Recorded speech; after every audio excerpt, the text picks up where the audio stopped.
Hello hi नमस्कार। प्रभु यीशु मसीह के मधुर नाम में आप सभी को प्रेमी सलाम। जैसे कि आप देख रहे हैं राष्ट्रीय जय यीशु मानव सेवा, और उसी में आप सभी का धन्यवाद करते हैं और लगातार आप सभी का धन्यवाद। और आप हमारे वीडियो को देखते हैं, लाइक करते, शेयर करते और जनता तक पहुंचाने में हमारी मदद करते हैं।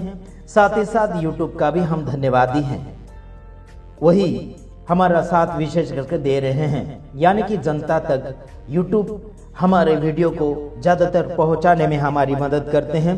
उनके द्वारा हम आशीषित होते हैं। Hallelujah, praise the Lord. जगत भर में अलग अलग प्रकार के पाप आते चले जा रहे हैं, और उन्हीं के खिलाफ में आज मैं वचन बोलूंगा, और साथ ही साथ आप सभी को सुनते चले जाना चाहिए। इंसान सबसे ज्यादा आज पाप और झूठ से प्यार कर रहा है। उसी प्यार से अलग होने के लिए आपसे हम बात करेंगे आज वचन के द्वारा। तो आइए हम कुछ वचन सुनेंगे, उसके बाद में और कुछ बातें फरमाएंगे। तो आइए सुनते हैं। रोमियो अध्याय 6। तो हम क्या कहें? क्या हम पाप करते रहें कि अनुग्रह बहुत हो? कदापि नहीं। हम जब पाप के लिए मर गए तो फिर आगे को उसमें कैसे जीवन बिताए? हाँ जी, क्या तुम नहीं जानते? आपने सुना। तो क्या हम पाप करते रहे? बिल्कुल नहीं। क्यों लोग पाप करते रहते? कि अनुग्रह बहुत है, और पाप की माफी मांग लेंगे और क्षमा मांग लेंगे और घुटने टेक लेंगे। हर प्रभु भोज के ऊपर आज लोग पापों की माफी मांगते हैं और कहते हैं कि हे प्रभु, आपने हमारे लिए खून बहाया।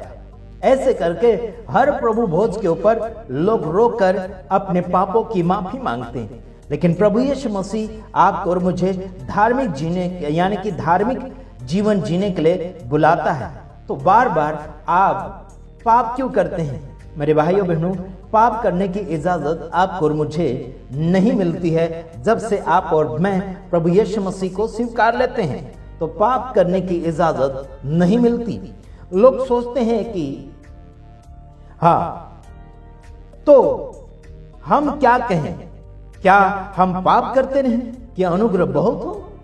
है ना, अनुग्रह बहुत है, इसलिए लोग क्या करते? पाप को कर लेते। यहां लिखा कि कदापि नहीं। हम जब पाप के लिए मर गए तो फिर आगे को उसमें कैसे जीवन बिताएं? कैसे जीवन बिताएं? मतलब पाप के लिए हम अभी नहीं रहे, पाप के लिए हम जीवन नहीं जीते। हम धार्मिकता के लिए जीवन जीते हैं, हम पवित्रता के लिए जीवन जीते हैं, अच्छे कार्यों के लिए जीवन को हम जीते हैं। तो आइए आगे और हम कुछ बातें सुनते हैं। सुनिए कि हम सब जिन्होंने मसीह यीशु का बपतिस्मा लिया, तो उसकी मृत्यु का बपतिस्मा लिया।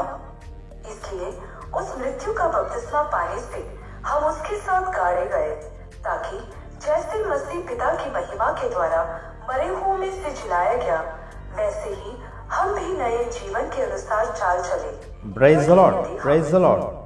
क्या कहा?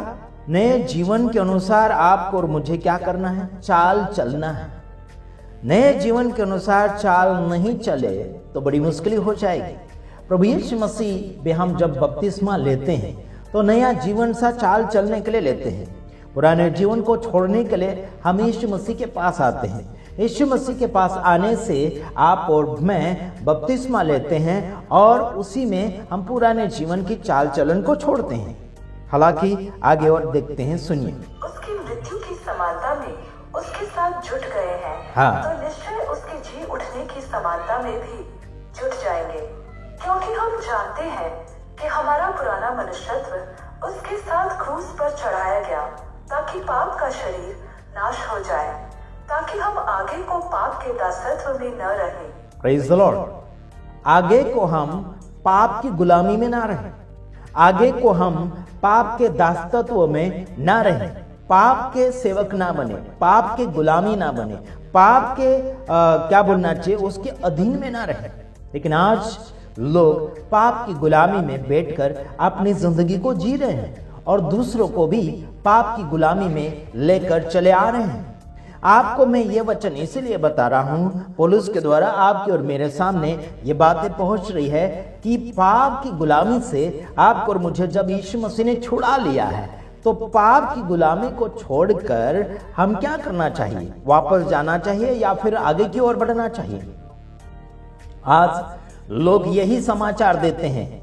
मसीह समाज में आगे की ओर बढ़ने के लिए समाचार दे तो रहे हैं, लेकिन कुछ ऐसे हिंदू तत्व के कुछ पीले लाल कपड़े पहने हुए कुछ ठेकेदार लोग आ जाते हैं और अपनी ठेकेदारी मारपीट के साथ प्रकट करना चाहते हैं।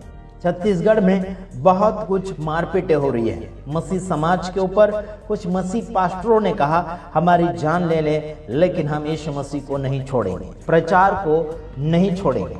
Praise the Lord. तो हमने ये भी देखा कि छत्तीसगढ़ के अंदर हिंदू, मुस्लिम, सिख, ईसाई और कुछ जय भीम वाले पार्टी के लोग अच्छे खासे मिलकर चल रहे हैं और चलना भी चाहिए। साथ ही साथ कुछ लोग जो है मसीह समाज के लोगों को रोक ठोक करते हैं, उन सभी को गिरफ्तार करना चाहिए और उनको अपने हिसाब से चलने के लिए कहो, वरना काफी भारी यानी कि संकट में पड़ने वाले हैं जो मसीह यीशु के लोगों को परेशान करते हैं।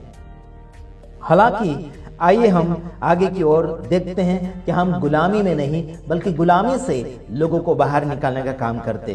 कोई शराब की गुलामी में है, कोई झगड़े की गुलामी में है, कोई पाप की गुलामी में है, कोई अलग अलग प्रकार की गुलामी में है, कोई मूर्ति पूजा की गुलामी में है, कोई मूर्ति की सेवा कर रहा है। बाइबल में लिखा गया कि मूर्ति पूजा आप नहीं कर सकते। कोई भी प्रकार की मूर्तियां आपको अलग अलग प्रकार के गुलामी के अंदर है।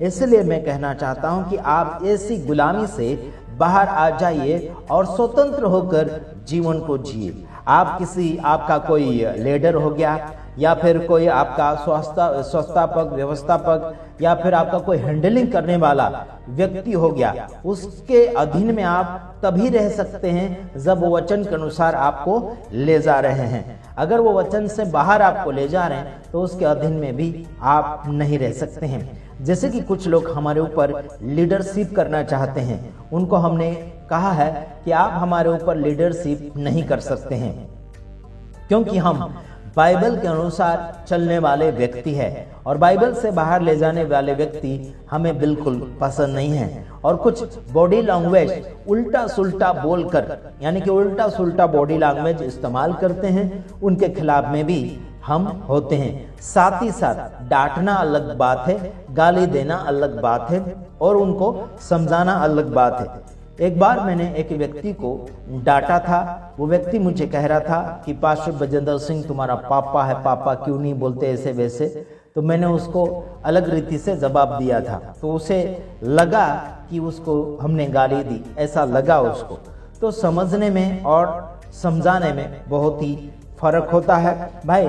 उसका अगर पापा लगता है तो उसके पापा को कौन क्या चाहिए उसके पास ले जाओ, हमें कोई जरूरत नहीं है, कोई पापा मापा की जरूरत नहीं है हमको, ठीक है। कुछ लोग सेवक सेविका को पापा बुलवाते हैं, उनको गुरु जरूर मानते हैं लेकिन उनको पापा मम्मी बुलवाते हैं। कुछ ऐसे सेवक सेविका हैं जो छोटे बड़े हैं, जो अपने बंधन में रखना चाहते हैं, है ना, गुलामी में रखना चाहते हैं। कहलाते कि हमें पापा कहो, हमें मम्मी कहो, हम आपके आत्मिक पिता है, ऐसे वैसे बहुत से ऐसे बोलते हैं। हमारा आत्मिक पिता, जो आत्मा का पिता है, वो यीशु मसीह है, उसे ही हम आत्मिक पिता कह सकते हैं।